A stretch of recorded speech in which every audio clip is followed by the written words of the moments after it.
you take me home? Give me wings to fly. We can run away. Castle in the sky. Won't you take me home and give me wings to fly? G'day guys, it is Wednesday the 5th of April and the time is 3:15 in the afternoon. Now I'm down here again at one of my favourite spots on the Western Port Bayside. This weekend, or tomorrow, I am going to the Stony Caravan Park and I'm staying there for the whole Easter weekend with my son Cunty. It is not going to be great weather. It looks like we'll be tent bound for a lot of that. So it is what it is. You know, we've got our iPads, so it'll be what it'll be. So there won't be much filming there, but I intend to show you guys a successful erection of the awnings and the awning tent, the June awning tent that I have. And I need to watch the tutorial on that before I start setting it up, and hopefully it's not going to be too windy like it was last time, and it is a successful erection. Oh yes. Anyway, I left this morning from where I left, which I won't tell you where, but I travelled between about 51 and 55 k's as the crow flies, and it took me 5.5 hours, 6 really if you include the breaks. I did 20 minutes for lunch and 10 minutes, bathroom stops, and I ran into a store at one stage to get some wet wipes because I'd run out, because wet wipes is how I clean my dishes. I do not use water because water is just it's too much of a necessity, and I don't always stay in places where there are water, so it has become a very good habit now for wet wipes to be used, and that's just the way that it is. I got the rig back on, I think it was Tuesday. What's today? Wednesday? No, it was, Monday. I don't remember. Yeah, Monday. And rode it. No, I didn't. I used T-Man's car and trailer to pick it up. I'm going to take you through everything that was done to it, that Beno from Trisled did to it. And then I stayed at Terry's again Monday night, and then actually, when I left Trisled, I took the rig back to the storage shed, and then I drove to T-Man, stayed there the night, and then the next day T-Man took me to the bus stop and I caught the bus back. So without any further ado, I will take you through and show you what Beno has done, or just talk to you about it. Okay, so the squeaky bearings down in here. Apparently there are now 9 bearings in here. The very first time I had problems with the bearings, I believe there was only 1 bearing in all of the wheels, all around the trailer as well, and then the bearing basically disintegrated, and I took it back to Trisled, and then Ben put, I believe, 4 on the outside and 2 on the inside, or Vicky Verka, I'm not sure which it was, but this time he tells me he's put 9 in there. So so far it's really, really smooth ride. What else did he do? He put new cables all around, new brake cables. I have new rotors, disc brake rotors, disc brake pads. What else is there? I have a new chain. I have new chain tubing. I have a new roller around this side. I'm going to show you. This roller down in here is new. That is new. New hand grips because the old ones had gotten really sticky, and this stuff here feels really weird. It feels like you've put your hand in sand, and sometimes I forget, and it just feels like there's sand on your hand, but there isn't. And what else was there that he did? I'm trying to think. I think that's about it. Let me check my list. I'll get back to you. I forgot one thing. The kingpin bushes. So these things here, this whole thing here is called a kingpin, which goes into your axle, and it's got to do with the steering. Now the bushes are here and here, top and bottom. And they had pretty much worn, I wouldn't say worn away completely, but they had worn away that he needed to replace them. And when I picked up the rig, we had a chat, and he said, I had to replace your bushes. You'll really know the difference now when you ride it. And by golly, he's correct. You don't really know how bad your bushes are until you get new ones, and you go, bloody hell, that's great. I mean, just you fart, and you pull on a little bit of the left thing and off she goes.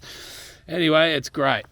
So I'm also going to show you tomorrow when the weather is better, meaning that there's more light and I can open the rig up inside and show you the upgrades that I've done in there.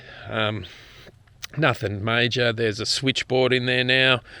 That's great. I'll explain it to you hopefully tomorrow before I go pick up my son, when there's more light, and I can open the windows and you'll see it a bit better. And I also have a USB overhead fan in there, which is great on hot days. My goodness, I don't know how I did without it all those times.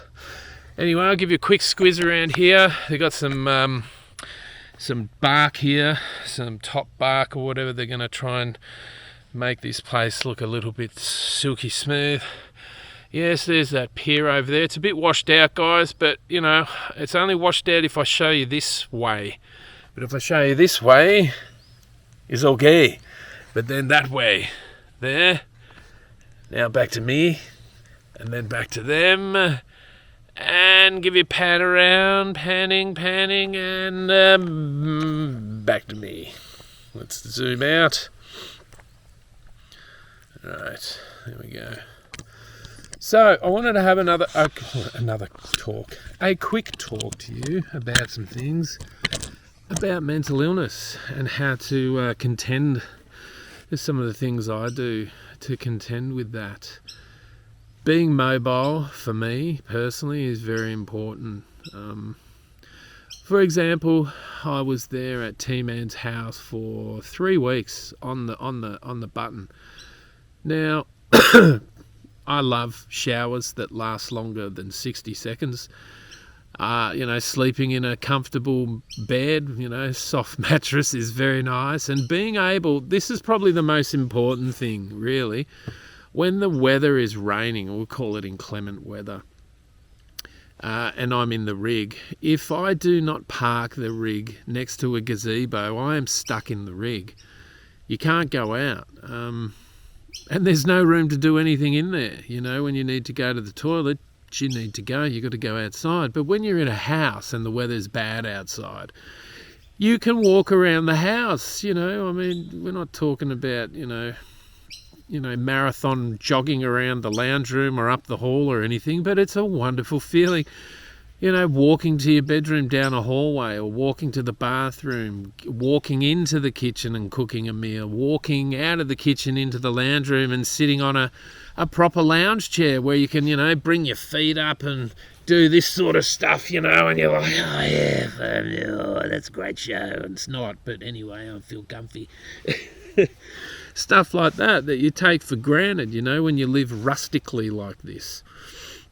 So being mobile is very important for me because the same four walls drive me absolutely insane, mate.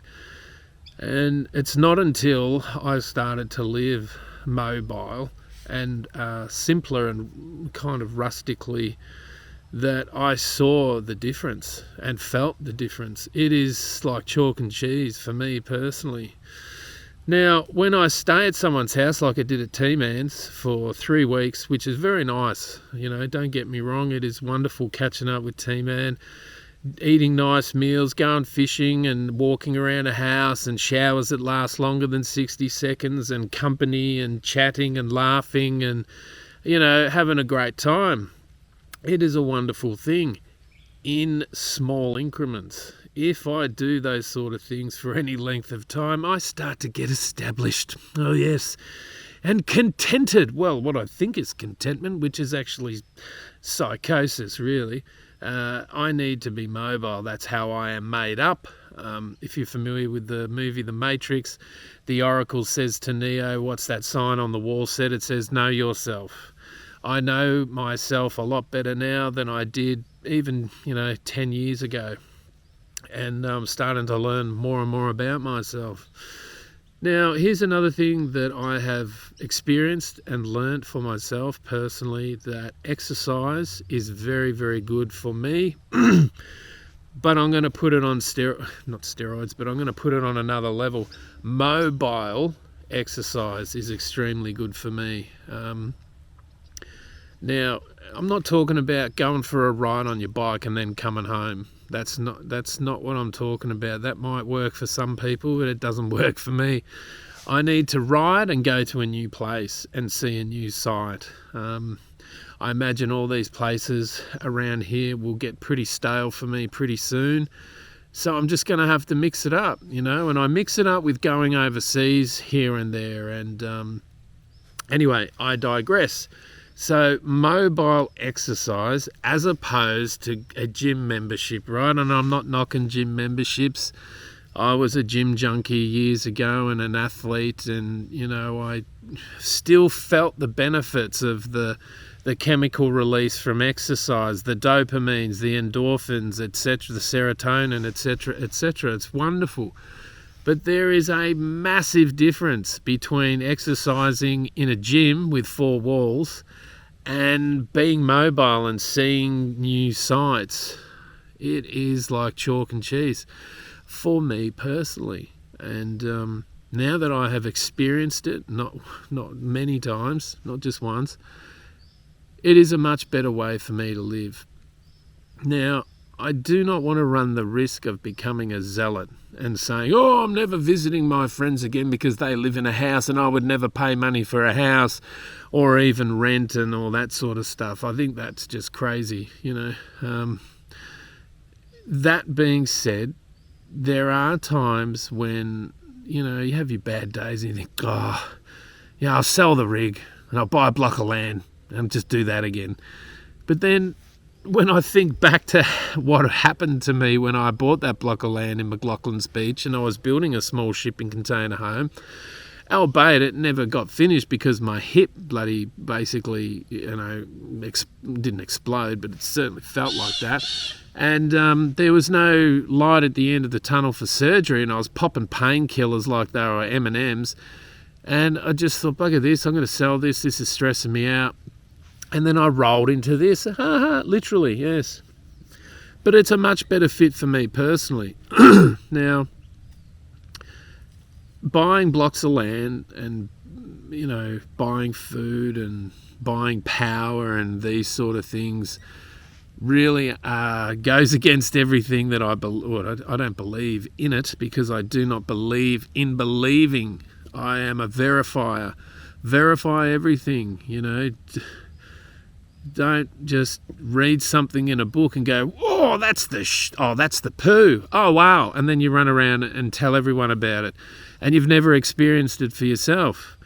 And I do not do that. I verify everything for myself personally. At least I try to, before I start, narrating it out loud and trying to palm myself off as some kind of authority on something that I have absolutely no experience with. There is a massive difference. The world is full of these charlatans, mate, and they've never experienced a fucking thing. What they're professing is the be-all and end-all. These people are dangerous, and if you are unfortunate enough to meet these people, get the fuck out of there as quick as you can. Walk away. Walk away. If you are unfortunate enough to be in a hostile and violent relationship. Now, here's a bit of a paradoxical thing. Society and mimicry, the two giants which rule this world, and I've experienced it firsthand, that society believes that if there is a mention of violence in a relationship, they immediately think it's the guy hitting the girl or whatever. Very little actual probing or, scratching the surface or research into, not only looking for the truth, but trying to, being aware of your own bullshit. Like, hang on, why do I think and feel that when I hear that there's violence in a relationship, that I automatically think it's the guy? Why is that? Why am I so fucking full of shit? Huh? Fuck. Perhaps I better take a big whiff of the shit I'm shoveling and speaking of. Oh, yes. And I've experienced it firsthand, guys, many times. Being in a violent relationship, if your partner or whoever it is not willing to get help, and you have tried on several occasions and they are not willing to participate, walk away as quickly as you fucking can. Get the fuck out of there. Show no mercy in walking away. There is no shame in walking away. You can forget about those ridiculous vows that you have taken in this so-called marriage before God. What a fucking joke. In sickness and in health. Yeah, get fucked. Go fuck yourself. Not a fucking chance, mate. If the other person is not willing to get help, we must remember that we have someone very important to look after, and we are not setting any examples or, doing ourselves any good by allowing another person to orchestrate hostility and violence against us. And it is a very, very important lesson to learn. I understand that there are some countries where women are objectified and they are a piece of meat and a number. And for them to walk away out of a situation like that can mean certain death. Well, that is delusional behaviour from that country and that religion that are doing that. And I feel sorry for those people, and I understand that it is extremely challenging and they may not be able to get out of a situation like that. But in the Western world, we have every opportunity to get out of there. No excuses, really. It is very important, guys, to not allow ourselves to be subjected to violence, spiritual, physical, emotional. Walk away. There is no shame in it. Do not hold yourself akin to some bullshit vow that you have made and in God's presence. I'm telling you, God's going to be crying his eyes out if you stay with someone that is fucking violent and you just stay there. You're not setting any example. In fact, you're allowing it to happen. We call it an enabler. You are enabling that person to continue being a violent cunt. Get the fuck out. Oh, yes. All right. I'd like to add a little bit extra on violent partners. Now, if you were like me and said to ourselves, no one's ever going to want me. So, this is it. This person is it for me. I'll just stay. I'll just stay in this relationship because no one's ever going to want me. That is an extremely selfish ideology and mentality to have. That behaviour is unacceptable, mate. And I'm the first to tell you through experience that it is a cop-out, an absolute cop-out. There is no honour at all with staying with a violent person, regardless of who they are. Friend, parent, sibling, boyfriend, girlfriend, fiancé, married partner, wife, husband, whatever. There is no honour in that. And that ideology that we say to ourselves that, no one's ever going to want me, It took me so many years to find this person and yeah, it's pretty fucked. But, no one's ever going to want me. So I may as well stay with them. That is an extremely crazy, psychotic and selfish way to live your life. Of course, you're never going to find anyone else with that mentality, with that behaviour going on, that kind of stuff needs to be contended with within ourselves first. We cleanse the cup on the inside and the outside cleanses itself. It's amazing. It really is. It's an amazing process. So many of us run around the world doing charitable work and service, and yet, you know, someone cuts us off in traffic. You fucking bastard! I'm going to kill you, you bastard! And then there's, you know, you realise when that happens, as I did, oh geez, there's something still quite wrong going on in me, you know. And you realise, geez, I need to do something within. Like, what's all this stuff going on, you know, within me that comes to me that I think these thoughts are mine, but they're not mine. Some of them are, but how do we, you know, work out which thoughts we can keep and mingle with and join with these thoughts that are, you know, constructive and healthy and positive, as opposed to just because these thoughts come to us cloaked in our own voice, they're extremely negative. And through the process of watchfulness, meaning we keep some attention within ourselves, a great way to do that is to anchor the watchfulness of inside by watching the breath, by not trying to control it. Wherever you are, you can just watch the breath. We keep some attention on the breathing. We keep some attention in the world. It's a wonderful, wonderful process. Yes, it is challenging, very challenging at first, and at times very challenging to maintain in the heat of battle. What I mean by that, if somebody is doing something around us or at us, to us, that is distasteful or hostile or violent, or, you know, an audible attack, it is extremely challenging to remember to watch the breath and watch what's going on. We get taken forcefully back into the world, in the physicality of the moment. But in time, with training, we can master the art of remaining with the breath and some attention on the breathing, some attention in the physicality of the world, and not being hypnotized by the events of the world and forgetting our breathing. Breathing is very important, not the controlling of it. Please understand there is a massive difference between the control of breath and the watchfulness of breath. Just watching breath alone cancels out a lot of this gibbledy-gock that's going on within ourselves. So, yes, I just wanted to add to that. Staying with somebody that is violent, intimidating, narcissistic, is no honour in doing that. If they are not willing to get some kind of help, walk away. It is very important for us to protect what we have inside us. And it's them that needs to come up to our level, not us go down to their level. You understand? Because they're like a drowning person. They will push our heads under the water so that they can remain afloat. And that's just the way that works. And always has.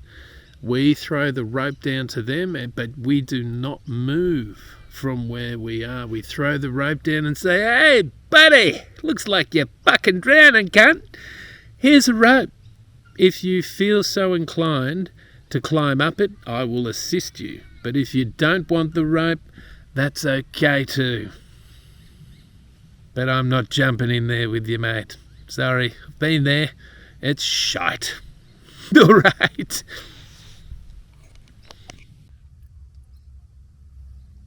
Good morning, everybody. It is Thursday, the 6th of April, and the time is 9 a.m. in the morning. And I am just down here at the car park down at Stony Point, and I am just waiting for midday when I'm allowed to go in and set up camp. And I just want to have a quick chat to you because something happened this morning. Oh yes, at that camp spot that I was at yesterday, a guy came down in the afternoon. He rode his bike down, some kind of Frankenstein dirt bike or something, And he rode down and rode past me, and we made eye contact, and he kept going. And I just thought, oh, I didn't think anything of it. Anyway, this morning at about, I don't know, 5:15, 5:30 a.m. in the morning, this person came back on their motorbike and started riding around my rig where I was, trying to sleep, and woke me up.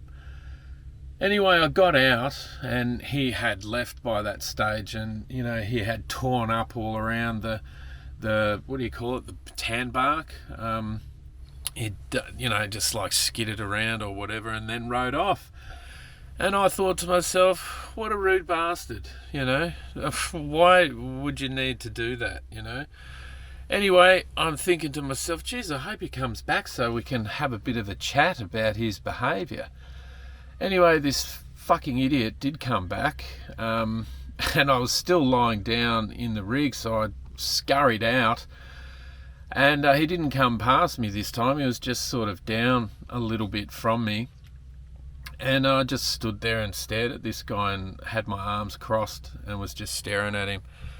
And he rode off, the coward that he is, rode off and just kept looking at me and rode a bit further, then looked at me and then did some skiddy things and rode off.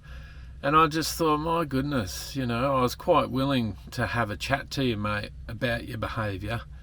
But no, being the coward that you obviously are, and clearly you're not well, which is ironic because I was just talking about mental illness before. And then yesterday I was talking about mental illness, and not 10 minutes after that you rode past. So, anyhow, that is how it is. You rode off and you didn't want to have a chat, and that's okay. But I just thought I'd tell you guys about that. I've never seen this guy before. Don't know if he's a local or somebody camped out living in the scrub there. I have heard from some people that I've met there that there was a few months back a bunch of people camped out in tents there, living there full time because they can't afford rent and all that. And then I think the council or the rangers had moved them on. But look, some of them might still be there, and this guy might be one of them. Anyhow, if you ever watch this, mate, you need to go get some help, mate, because you can't carry on like that and expect to receive a warm welcome from people. Anyhow, rant over. Do right. Alright guys, here we are with the new awning, and June awning, 2 metre by 2 metre awning, and the June awning tent, and I'm going to take you through it. I know this thing's on a weird angle, but I couldn't help that because this, when it was attached, needed to be level, and I just couldn't do it because of the curved roof. And I didn't want to make something that came and stuck up, because when the sun's on an angle there, it'll cast a shadow over the panel and detract from solar power gain. So I've done it like this because the tent is higher. Unfortunately, I miscalculated, and there's a bit of a pain with water gathering down in that corner. You have to push up the thing, and it all splashes down in there, if you can see that. There's a little samurai in there. Say hello. Hello. And it's a 4-man tent. And how well you can see that. Let me take this off. You see that a bit better. Yes. It's a bit messy at the moment because, we're in here pretty much all the time at the moment because the weather's pretty bad. Anyway, it's got a sunroof up there. It's hard for you to see. And when you want to access that, you just pull the fly back, and there's a window right there which is accessible from the outside.